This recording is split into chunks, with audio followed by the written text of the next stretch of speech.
បាទជំរាបសួរពុកម៉ែបងប្អូនអរគ្នាបានមកជួបនឹងខ្ញុំទៀតហើយបាទថ្ងៃនេះនាំមកដល់បងប្អូនមកជួបនឹងក្មេងតូចទាំងពីរទៀតហើយបាទតែកំពុងតែឡើងគីឡូខ្លាំងធំខ្លាំងបាទឥឡូវនេះគឺលំផាត់ឯចំណាមបាទដូចបងប្អូនឃើញនេះលំផាត់នេះនៅស្ងៀមទេបាទថារត់ចំណីរកអីចឹងហើយចំណាមនេះក៏ចឹងដែរបាទដោយសារថ្ងៃនេះវាអត់តគេបូនទឹកដាក់បាទចឹងអត់តមានទឹកនេះនៅអាងហើយនោះចំណាមដើរទៅហើយបងប្អូនទៅទៅស្មៅអីហ្នឹងបានមិញនេះឃើញគេហៅឲ្យចំណីនិយាយវាថាអូសុបាយចិត្តហ្នឹងចេះអរគុណទេបាទឥឡូវចេះអរគុណចេះអីទេចំណាំឲ្យលំផាត់ឥឡូវឆ្លាតហ្នឹងបាទដោយសារប៉ាគេហ្នឹងគឺបរៀនបាទពីឲ្យចំណីទៅចេះអរគុណចេះអីចឹងណាគេចេះងូកក្បាលងូកអីទៀតបងប្អូនឆ្លាតមែនតើគេថាគួរឲ្យឆ្លាញ់មែនតើអូហូអីក៏ដាក់បានដែរបងដាក់ចំណីដាក់ឲ្យបានគ្រប់បែបគ្រប់យ៉ាងអញ្ចឹងបងប្អូនដែលមកក្នុងចាប់ក្នុងប្រម៉ៅកុំភ្លេចជួយទិញដូចជាពោតក៏ដូចជាផ្លែឈើផ្សេងអញ្ចឹងណាតែល្អឲ្យពីអ្នកគេនេះផងបាទដើម្បីឲ្យឆាប់ធំប៉ុនចម្រើនតែអញ្ចឹងដូចគេតែឯងទៅទៅដាក់អីក៏បានដែរនិយាយរួមទៅឲ្យតែចំណីបន្លែណាដែលល្អមកសុខភាពព្រោះដូចបងប្អូនដល់ស្រាប់ឯងមនុស្សយើងឃើញមិនប៉ុណ្ណេះពឹសចូលចិត្តណារឿងរបស់ផ្លែឈើអីផ្សេងហ្នឹងបាទនៅដាក់មកត្រូវហ្មងនោះជូតទៀតឥឡូវប៉ុណ្ណានៃមើលរៀងគេ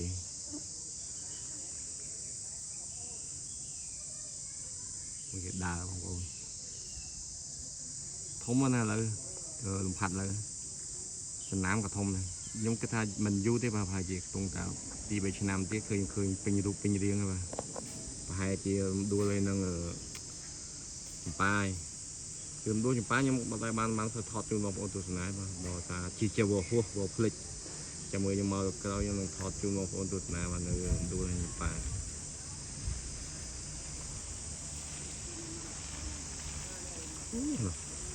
គេឲ្យចំណៃជាមួយអរគុណអូដាក់ចូលមាត់បាក់ភ្លេចអរគុណអរគុណមួយ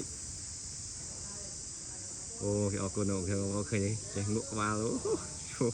ងក់លឿនទៀតអូចំណាំអរគុណដែរបាទ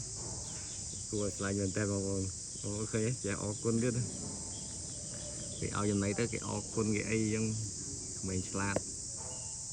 ចាប់ចេះរៀងកើទៀតបងប្អូនដោយសារថតដៃកាន់រៀងរឹងរៀងងើគេអូមួយសេចគេដាក់បានហត់តាំងពីព្រឹកមក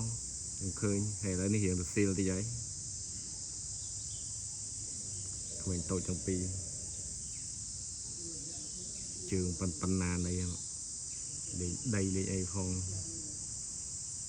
តាតិចទៀតនៅពេលខាងមុខនេះចូលទៅភាសាហើយបាទចូលទៅភាសារៀងត្រជាក់ទៅនៅភ្នំដល់ឥឡូវនេះខ្ញុំមកថតនេះគឺក្នុងខែក្តៅឡើយទេបាទតែគាត់ថាវីដេអូខ្លះខ្ញុំថតទុកមុនអញ្ចឹងដល់ថតរៀងយូរតិចអញ្ចឹងទៅបាទអញ្ចឹងទៅចូលដល់ខែភាសារៀងជាក់តិចហើយខ្ញុំមកតាមបានមកតិចហើយថាខែក្តៅពេកបងប្អូនជិះមករៀងឆ្ងាយក្តៅទៀតពិបាកជាងក្នុងការថតសំបែសាស្ត្រក៏វាអត់ទៅចេញទេបងព្រោះនៅតែក្នុងកន្លែងលុបដូចយើងដូចអីដែរហ្នឹង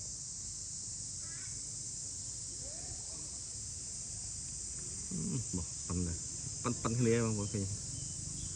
បាទខ្ញុំព្យាយាមថតសត្វផ្សេងជូនបងប្អូនបាទទស្សនារហូត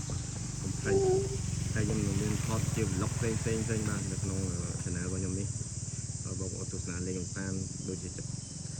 vlog ដែលថាខ្ញុំដើរមើលសត្វថតសត្វទៅអីចឹងណាបងប្អូនបាទទៅណានោះពីអ្នកពេលខ្លះចង់ថតកាមេរ៉ាឲ្យច្បាស់ដែរតែថាយើងលទ្ធភាពយើងប្រើទូរស័ព្ទដៃយើងថតចឹងទៅរៀងពិបាកតិចទេបងចាំមើលមានភាពឬក៏អីមានការឧបត្ថម្ភផ្សេងតិចតួចអានឹងចាំខ្ញុំមកសេរីរកកាមេរ៉ាវិញ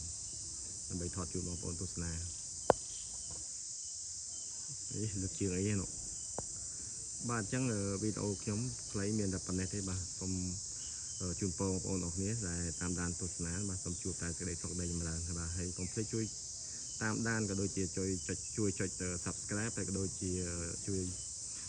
share នៅវីដេអូនេះផងហើយក៏មិននៅពាក្យល្អបាទជូនដល់ខ្ញុំផងបាទអរគុណចាស់ហើយបងប្អូនចង់បានទស្សនាផ្សេងទៀតអាច comment បានថាប្រាប់បានខ្ញុំនឹងថតជូនតា